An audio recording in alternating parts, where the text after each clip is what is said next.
G'day fellas and welcome to brand new episode of Bronze League Boomers. Spawning in over on the east side of the map, we've got Tim_01 playing the English. His opponent, who spawns on the opposite side of the map, is playing the Mongols in the color in the color blue. It's Marine Lord. Now, these two players are both ranked very, very, I guess differently is what I would say on the ladder. So we've got Marine Lord. Some of you may have heard of him. Rank number 1. Currently considered by many to be one of the best players in the game. Full stop. This game is part of N4C. Now, if you haven't heard of N4C, that's Nilly's Apartment Cup. But they kind of switched things around because that used to be in AoE 2. So this is in AoE 4. So they've just called it N4C because it's kind of like, you know, NAC, but then N4C. So because it's AoE 4. You get it. You get it. So what have we got this game? This game, we have got Tim_01. So he is playing in Nilly's Apartment Cup. Playing in the qualifiers here, going up against Marine Lord. Now, this is a best of 3 series. Now, I don't know if we're going to cover the second and undoubtedly the third game, but we're going to be taking a look at what Tim is up to. I'm not too fussed with Marine Lord. He, you know, I've seen all that good stuff before, but what I really want to focus on is Tim. I want to see what Tim gets up to. I want to see how Tim plays it, what he's looking. Already, I've picked up some interesting stuff that Tim is doing. So one of the things that he's done is had 2 villagers actually building the mining camp. Some people might be like, Jongo, that's a great idea. Gets it up extra a little bit faster. Well, just keep in mind, diminishing returns on your construction villages. The longer that you are, or not the longer, but rather the more villages you're using to construct your buildings, the shorter it will take, but the less return you're going to get. As an example, you would think if you're constructing a building with 1 villager, that if you've got 2 villagers, it'll go twice as fast, right? Wrong. It's not. You'd actually need 4 villagers for it to go twice as fast. And then if you want to go twice as fast as 4, you'd think, all right, well, that's going to be 8 villagers, right? Nope.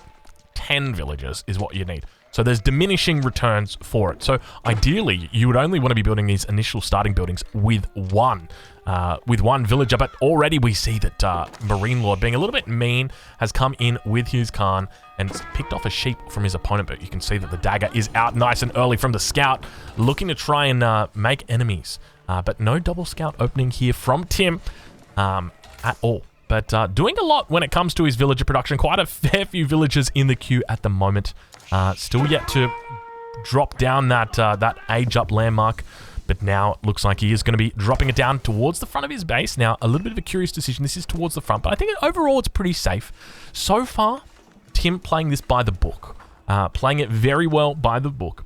Now, I want to have a look at the health of Marine Lord's Khan. It's pretty low. He could have lost that Khan. I think if Tim had actually garrisoned villagers inside here, that Khan was gone. Because it's an English town center, you got to remember. And he did come in quite close. So it's one of those things. You know, Marine Lord, he's the kind of guy who likes to mess around with the Khan. And as a result, sometimes you get hurt by the bird, don't you? But interestingly, do we have the scouting falcon on this? You do. Is this new?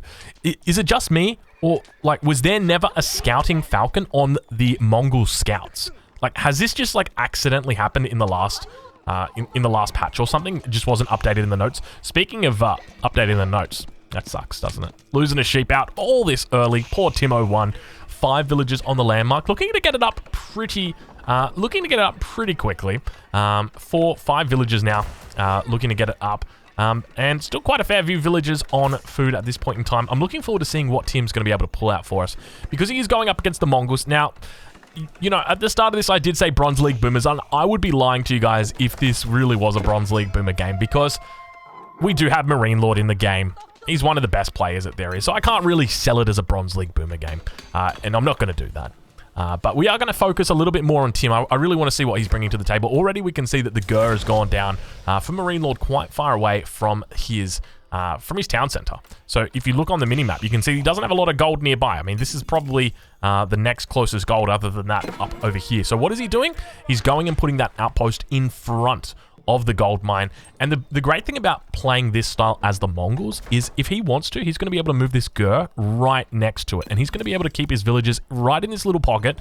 And if the longbows come in and try and poke him down, or some horsemen come in and try and do a bit of a raid, he's going to be able to jump right inside that outpost. They're not going to need to run around the entire gold mine. But now we do have that council hall coming up. Tim01 looking to put his mark on the map as the third longbow arrives out from the council hall now. And yeah, at this point, he's looking pretty good, pretty healthy. Mill going to be coming down on the berries here as well. So I'd expect that we have some farms coming through as well. But Marine Lord probably looking pretty damn good at this point in time. We did see earlier that that he had very effective use of the Khan denying the sheep from his enemy. Now, when it comes to sheep that remain for his enemy, it doesn't look like there's a whole lot. So I think they're on their last one. So he's going to have to be moving over to farms very, very soon. Now, actually got the Khan out here, taking down the villagers. Marine Lord reaching the feudal agent immediately pops off the attack speed arrow, I suspect. I didn't actually see which arrow it was. No way for us to check, but you could see he was firing extra fast. Now those longbows going to come in, look to deny that Khan, and indeed they do. Plenty of longbows here as well, 5 longbows. So he's starting to build up that mass quite significantly. Wrong button there, apologies. You've got a little bit of a black screen. Now behind this, look at the Uvu already. The Uvu already has gathered 460 resources. This is part of the reason why the Uvu is so damn strong. I don't actually know what the trickle rate is for this, but I feel like that is a lot, man. 105 stone a minute? I don't know. It just feels like a lot. Like, surely these villagers... All right, let's count it out. Okay, he's there at 6:15. All right, so when is he going to come back in? If this guy here, he was in here at 6:15. We're going to work this out. Do not worry. Do not worry. Do not worry. Okay, he drops it off, comes back 6:31. So we'll call it, that's 40 resources a minute because he does 4 trips in a minute. It takes 15 seconds to do a trip. Technically about 16 seconds. We'll give him the benefit of the doubt. 40 resources a minute. And this fucking Uvu down here, dude, is earning 105 a minute. That's basically, it's more than two and a half villages. Honestly, it is worth more than 2.5 villages. That's fucking huge. That is massive, dude. That is so wild to see. That, like, the Mongols literally start off the game and like, oh, hey, by the way, we get a free 2.5 villages for the entirety of the game. Big EGTCV in the chat at the moment. How you doing, big fella? Indeed, Uvu, indeed. And now it looks like our Tim01 has unfortunately gone over to the farms, but looking a little bit curious when it comes to his placement of these bad boys. We can't actually see, but Villager's going to be taking out Marine Lord's Khan, or at least trying to, getting off some insane shots there. These guys, we should start calling these guys longbows because they are indeed quite long in the bow department. But now, so one of the things to note, if you're watching this at home and you're sitting there saying, oh, I'm trying to work on my English, let's see if I can, get some of the perspective of the Mongol or the English player who went up against the #1 Mongol in the world. What should I be doing? Don't be putting farms like this. You want all of your farms nice and snug in around that, the mill here. And now you can see he is adding them in slowly, but you can see this one here, not particularly, it's not good. Nice little moves here, down here from Marine Lord as well. So interestingly, the longbows came out and looked to deny the movement of the scouts to the south part. So Marine Lord obviously picking up professional scouts, and as a result, it means he's going to be having his scouts on the map picking up those deer carcasses. He'd gone for these ones down towards the south, but they were actually denied out by Tim. So he's done a really decent job. Horsemen going to be coming in here. These guys are upgraded. Looks like Tim moves his longbows into the configuration of the line and then puts the palings down in the opposite direction away from his enemy, and now going to get chased up completely. Look, Tim, you almost had it. You almost had it. You almost had it. I think we can, after seeing that, Tim, I feel like I can probably sell that as a Bronze League Boomer game. I'm just kidding, Tim. I love you. I love you, Tim. You're doing God's work out here, son. Don't worry. You keep doing it. Stable going to be going down now for Tim. He's looking to bring himself in a bit more cavalry. Obviously, looks in at the military forces of his opponent. He's like, well, those 4-legged dudes, they seem to be pretty good. They got the big poking stick. Let's get some of those bad boys out. You know, the best part is Tim could probably he could school me easily, dude.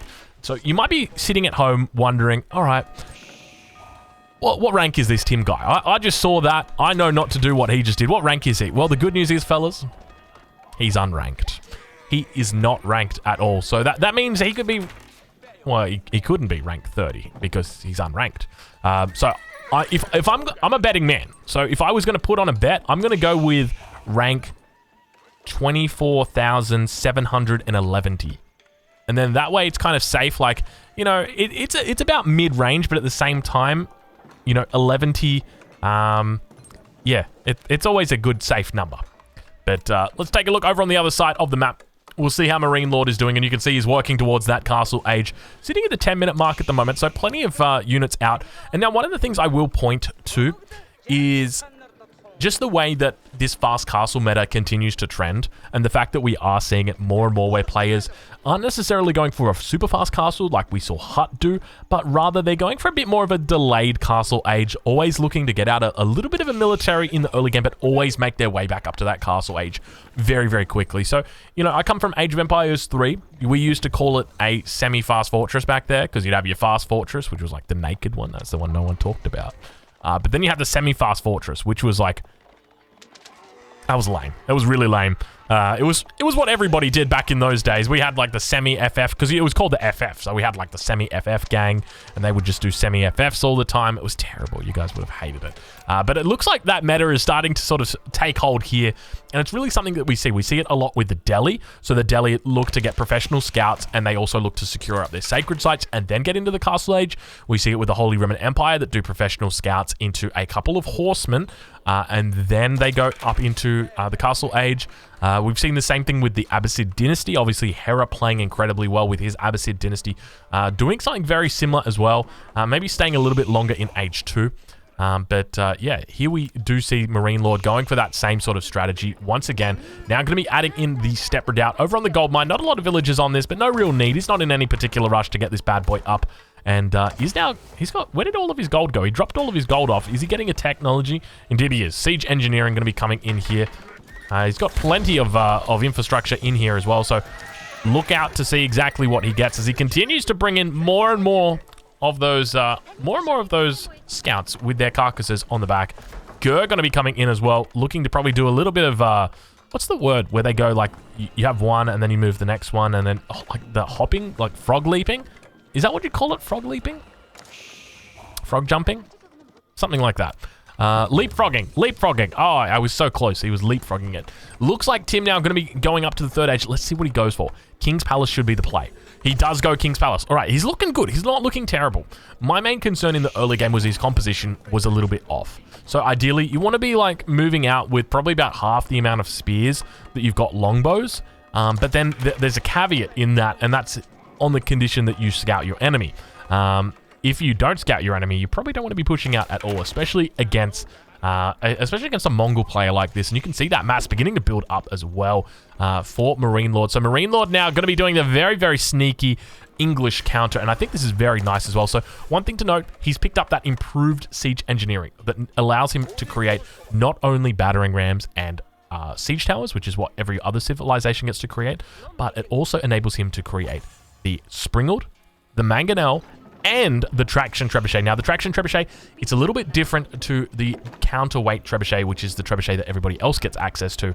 But, oh my lord, it looks like Marine Lord going to begin sending his opponent towards the graveyard as a Mangonel shot comes in. It looks like a bit of damage lands on about 5 of those guys. But now going to continue pushing in, and you can see he's looking to secure up the hunt that was in front of his base as well. Still got a few deer carcasses out and about on the map. But the Mangonel continues rolling in. Now we've got the battering ram. So the one Mangonel is going to be what looks to set the difference. Villagers got to be careful. In fact, it was only the house that he was going for. And now it looks like this may be a particularly swift game here because Marine Lord, for those of you who don't know, he's playing in a tournament. A $100,000 tournament. And this is a game in that tournament. And he kind of wants to win it. So he is really looking to play this as immaculately as he can, and that's exactly what he's doing. Now beginning to mix in the Lancers, veteran archers already coming through. I was just about to bring that up, and he already has it. Now the Mangonel going to be moving in. Let's see if he gets the shot off. You can see a little bit of movement and beautiful shot landing right in the entire mass. Look, that hits every single longbow. Every single longbow was damaged by that shot. That is how good the Mangonel is. And it's so unforgiving as well. There's no dodging that. There's no running out of that range. Now another Mangonel. Oh my lord, look at that Mangonel damage. Jeez. It's tough. It's tough for Tim right now. Tim not having a good time. Tim having a bit of a Bronze League time right now. Bit of a raid up towards the north. Going to be falling back towards his town center. Those Lancers trying their hardest to take out some villagers. Not going to be having a lot. But unfortunately for Tim, you got to get those healing circles off, my friend. Get those set up camps. Set up those camps, my friend. You're going to be okay. Siege Workshop coming back here. Tim knows what he needs to do. I'm going to say that much. Tim absolutely knows what he needs to do to get back into this game. But the problem is he doesn't have a lot of time. The battering ram continuing to siege down the houses. You can see at the moment he sits on 80 population, and that's going to continue dropping off with the destruction of this house. He's going to be sitting down to 70. Mangonel shooting off again. Yeah, going to be looking like it might actually get himself housed right here. We can actually see that the Mangonel is going to be coming out. He loses all of the longbows.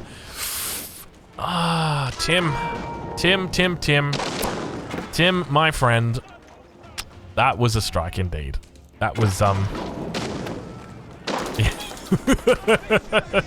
Welcome to Bronze League Boomers, ladies and gentlemen. I'm your host, Aussie Drongo, and this is Tim01, our good friend, who looks like he's going to be going up against probably one of the hardest players in the game right now to overcome. He's going to do it from the position of being unranked. But now, look, we can see him running in, the Mangonel coming out, trying to do a bit of firing.